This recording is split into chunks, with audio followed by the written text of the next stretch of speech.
My name is Ryan Holsapple, and I'm a transformational facilitator. I help people by facilitating processes that elicit their own inner transformation. So, the model that I operate within is all based on the power that exists within the individual to change, grow, and transform. A lot of this work is done through the model called self, soul, spirit, which is a psychological approach created by Dr. Roger Strachan, who is a lifelong psychologist and therapist. What it means to be a transformational facilitator is that I look at the person's psyche, meaning the client that I'm working with, and we identify all the sub-personalities that make up who they are. And through that process, the person becomes more aware of their own choices and their own responsibility for their life. And when you become more aware of your own choice and responsibility, it is both difficult and freeing at the same time. It's difficult because we can no longer play the victim card and act like we don't have any range of personal possibility within our psycho-emotional experience and our manifestation in the world. It's freeing because we realize that we have so much choice within the capacity of who we are to truly make the changes or become the person that we feel is our deepest expression. And when we do that, our lives become increasingly and I'll say exponentially more meaningful. And meaning is the operative word of this work, meaning, purpose, connection, because the idea is that when we are in a deep sense of meaning in our lives, things become more at ease and we flow, and there is this timeless element that sinks into the psyche where we feel all of a sudden our lives are actually an adventure. Regardless of what exactly we're doing, we have a sense that we're deeply connected to something bigger than ourselves. And this process really does do that because it allows us to be in our multiplicity.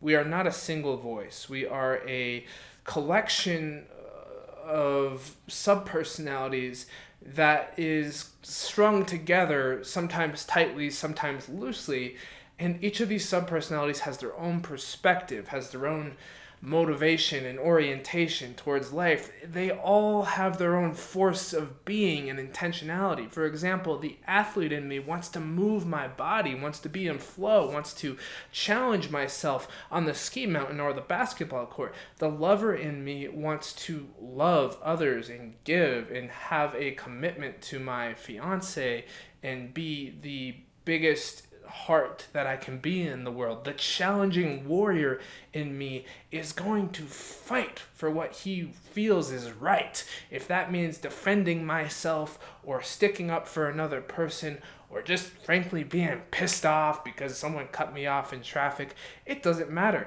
I have that circuitry of anger in my physiology that arises, and I have come to know it as a part, a subpersonality within my being. I have a shamanic side to me that loves to meditate and visualize and open myself up to what I perceive as my phenomenological energy in the universe.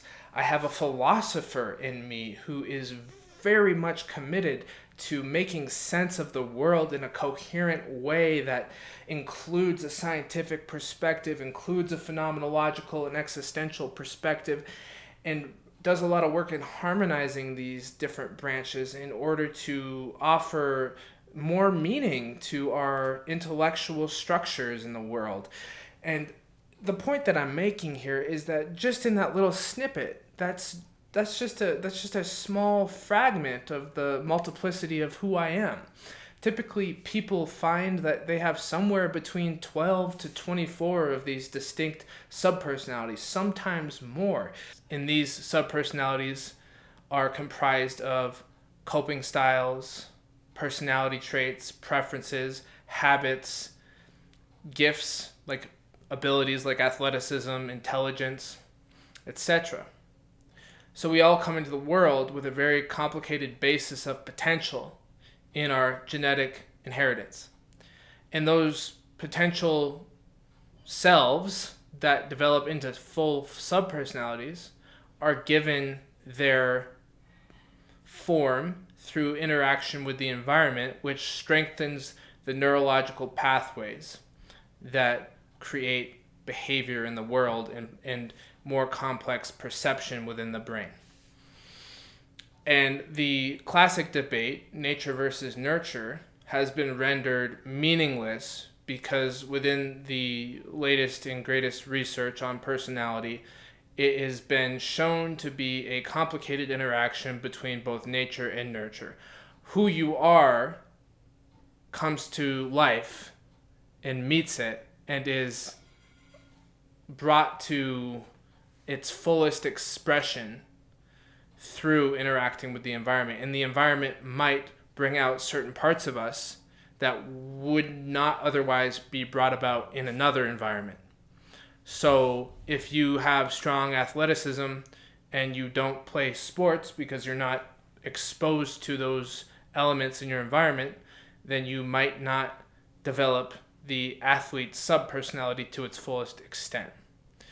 If you are incredibly gifted mathematically as far as your intelligence goes, and you are exposed to math, then you will excel in that area. So there is a complicated interaction between exposure and implicit nature that creates a third space of phenotypic expression. And phenotypic expression just means what comes out after the process from the genetic instructions to the encoding of proteins in the body and the brain to the actual perceptions, actions, and behaviors and physical traits that we manifest in the visible world. But the buck stops with what we call the soul, and I should say, and the buck stops with what we call the soul, because the soul is the center of our life force, our being, our vitality. It's what gives us animation, energy, and even meaning and purpose. And soul is not something that you can quite intellectualize. It's more of a phenomenological experience of deep light and radiating essence from your being. And so I help people find this feeling inside of themselves and start to facilitate dialogues between their different subpersonalities. And the great thing about the model I use is that it's not good or bad. It just is what it is, and it's what you do with it that counts. So these subpersonalities are what they are. They are a part of our being, and we manifest them in the world in a distinct way, and it's our responsibility as reflective and empowered souls to make a choice about tweaking the actions, behaviors, or perspectives of these subpersonalities, or continuing to allow them to do what they're doing. And that process is fundamentally transformational. So this is a very alchemical exercise in the Jungian sense that you are taking these diverse subpersonalities and you are putting them in a dialogue, a dialogos, and you are allowing that process to give rise to a more sophisticated emergence of your authentic self.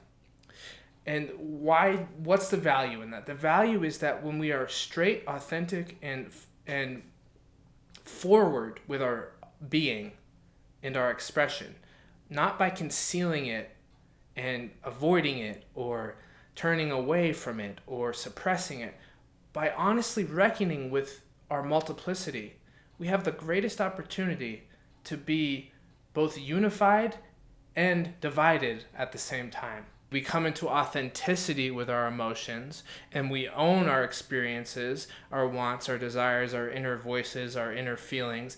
And through owning our experiences, we have the potential to be more authentic. The self-soul-spirit model has presented that these collection of subpersonalities with the soul at the middle creates the mandala. The mandala is an old Indian term which you can go through and look up on Google mandala, and you will see these great intricate pictures, which are designs of wholeness. So there are these very complex patterns that create a whole. Sometimes they have a labyrinth or several different gods on them with these beautiful shapes and patterns. And Carl Jung took it upon himself to study these mandalas and recognize that the mandala is a symbol of the self, capital S. The self is the wholeness of who you are as a human being. And so Jung posited that these ancient mandala depictions are actually showing something about the creator human psyche, the psyche that is its own wholeness. Dr. Strachan followed suit and realized that what Jung was actually saying was that the collection of all the subpersonalities that make up who we are create our mandala, our greater self. And the paradox of the model is that we are whole and we are also divided at the same time. And it doesn't take much observation to realize this. Just observe yourself as you go through your day, the conflicts that come up within you. Should I be nice to this person? Should I be short and snappy? Oh, I feel bad about that. Why'd I say that? Or, oh my gosh, I'm always a pleaser. Why can't I be more tough? Or part of me wants ice cream, but another part of me says I should be eating healthy today. These are not foreign experiences. What's foreign is giving them their due diligence and allowing ourselves to be as complicated as we truly are. And the result of exploring this complexity with the soul is that we do actually indeed make more meaningful choices in our life.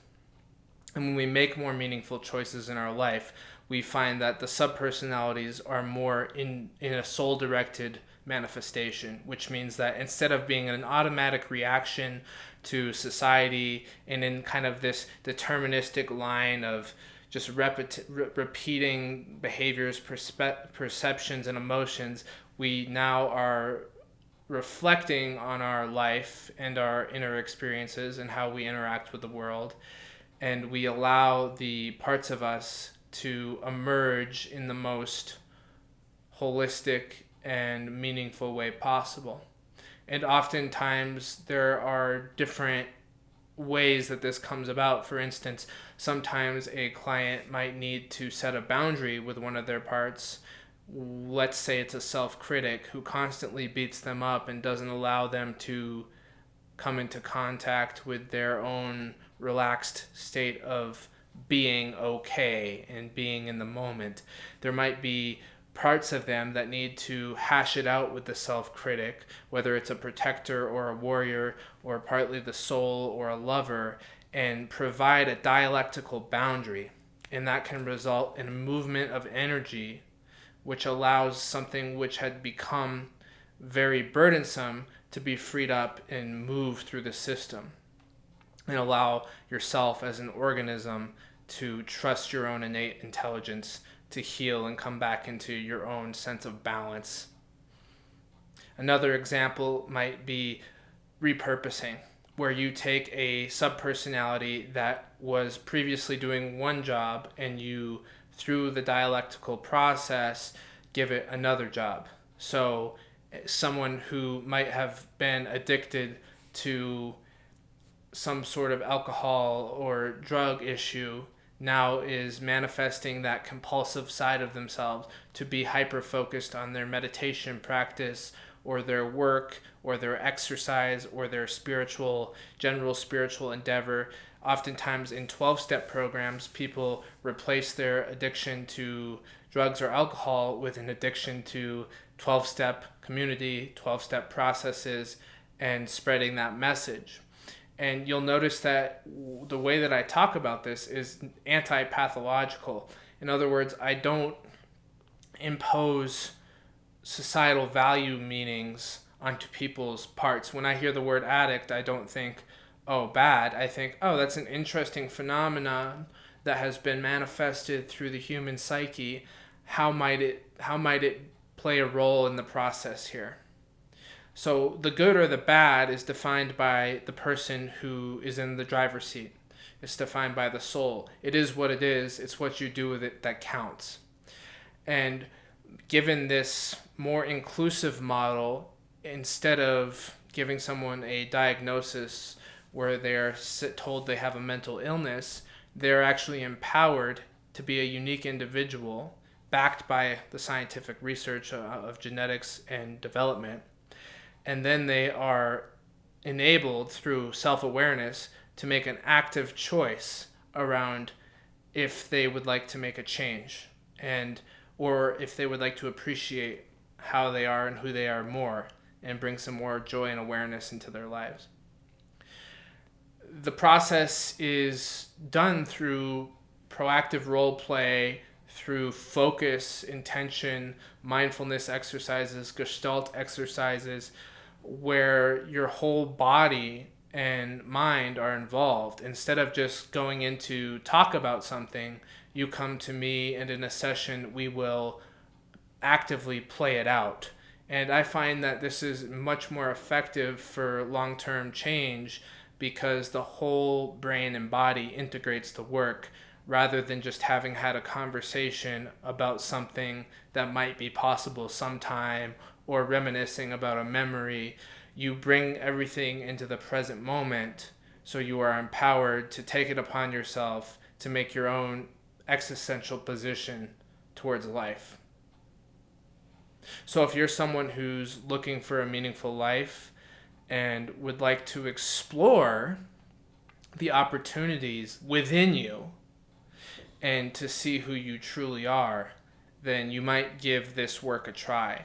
I see clients one-on-one, I teach workshops, and I also will continue to be doing podcasts and YouTube videos, which include monologues from myself and interviews with other experts in the field, where you can continue to get educated and give yourself an opportunity to wrestle with some of the ideas presented and apply them to your lives.